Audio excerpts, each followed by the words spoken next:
Hello, welcome to my channel SKH vlogs. మీకు ముందు వీడియోలో చెప్పినట్టు మేమైతే పూణేలో ఉంటున్నాం.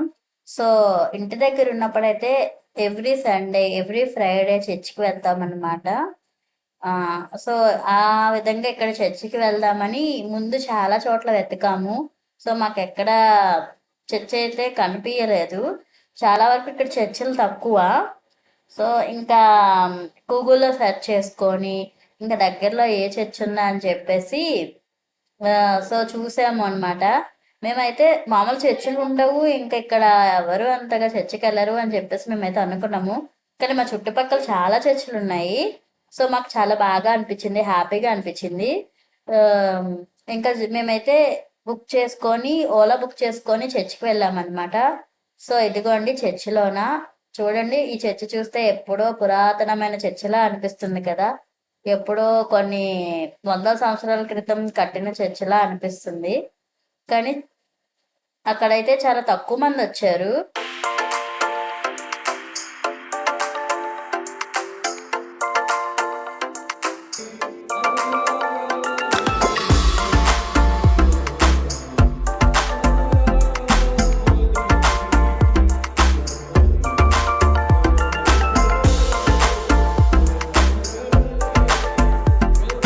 సో ఇక్కడ చెప్పే వాళ్ళ మెసేజ్ అర్థం కాక మేమైతే అందరం ఒకళ్ళు చూసుకున్నాము, ఏం చెప్తున్నారా అన్నట్టు. సో హిందీ అయినా అర్థమయ్యేది, అక్కడున్న లోకల్ లాంగ్వేజ్ మరాఠీలో వాక్యం చెప్తున్నారు. మాకైతే ఏం అర్థం కాలేదు. సో ప్రేర్ చేసి అలా బయటకు వచ్చేసాము. ఇంక ఇదైతే చర్చి బయట వ్యూ చూడండి. మొత్తం ఎక్కడున్నా మా హెలీనా అడావిడి మాత్రం ఇంత అంత ఉండదు. ఇంకా చర్చికి రావడమే లేటు, పోవడం ఎంత స్టైల్గా పోతుందో చూడండి. ఇక నేను ఫోన్ పట్టుకుంటే చాలు తన ఫోటో కనుక్కొని ఫోజ్ ఇస్తూ ఉంటుంది. చెప్పనవసరం లేదండి, తను ఎక్కడైనా ఫోటోకి ఫోజ్ ఇస్తూనే ఉంటుంది. సో ఇంకా అక్కడి నుంచి అయితే మేము మళ్ళీ అక్కడ ఆటోలో ఏంటంటే ఆటో బుక్ చేసాము ఓలాలో. అక్కడ ఆటోలో ఇద్దరికన్నా ఎక్కువ ఎక్కరాదు, ఎక్కిరు. సో అది రూల్ అంట, ఏమో మనకి తెలీదు మరి. ఇంకా ఇద్దరం అట్లా స్కూటీలో వెళ్ళి ఇంకా మిగతా వాళ్ళు ఇద్దరం ఆటోలో ఇంటికైతే వచ్చాము. సో ఇంటికి ఇచ్చిన తర్వాత నెక్స్ట్ రోజు మేమైతే పాప కోసం ఏదైనా ఇంకా హెల్దీగా ఉన్నది ఏదైనా వంటకం రెసిపీ చేయాలని చెప్పేసి ఆలోచించి ఆ నెక్స్ట్ రోజు అయితే వంట అయితే స్టార్ట్ చేయాలనుకున్నాము. అక్క వాళ్ళు ఏరి అదిగో అక్కడ ఆడుకుంటున్నారా? హెలీనా నీ ఫ్రెండ్సా వాళ్ళు? నువ్వు ఎంత చిన్నగా ఉన్నావు, నీకు అంత పెద్ద ఫ్రెండ్స్ అవసరమా హెలీనా?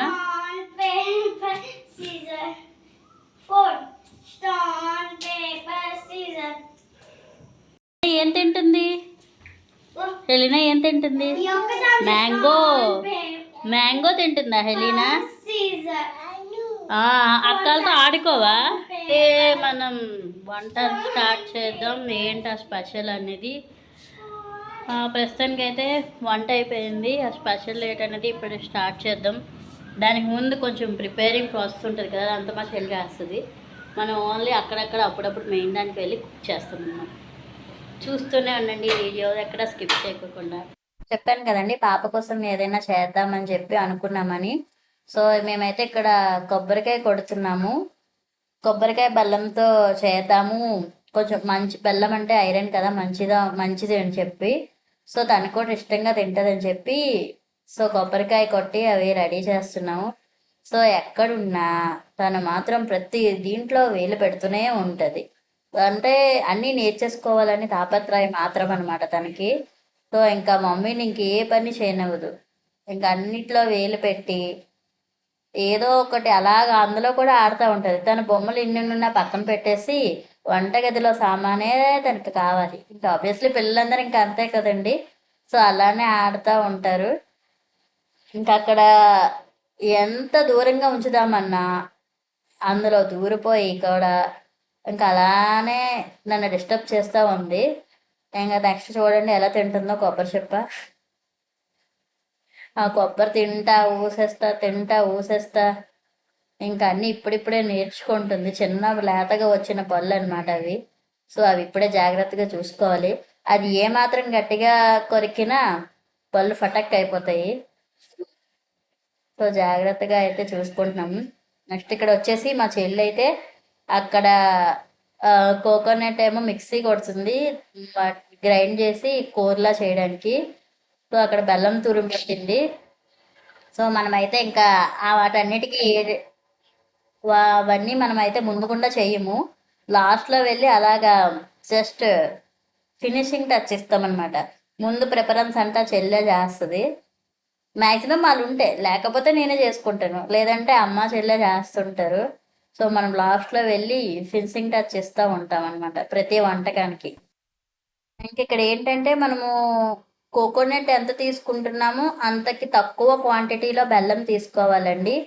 సపోజ్ 2 కొబ్బరికాయలు అనుకోండి, బెల్లం ఒక పావు కేజీ కూడా పావు కేజీ పడుతుంది అనుకుంటా. పావు కేజీ అయితే సరిపోతుంది. ఎక్కువైతే మళ్ళీ మెత్తగా అవి గట్టిగా అవ్వవు. ఎక్కువ బెల్లం వేయకూడదు. సో ఫైనల్గా ఇలా రెడీ అయ్యింది.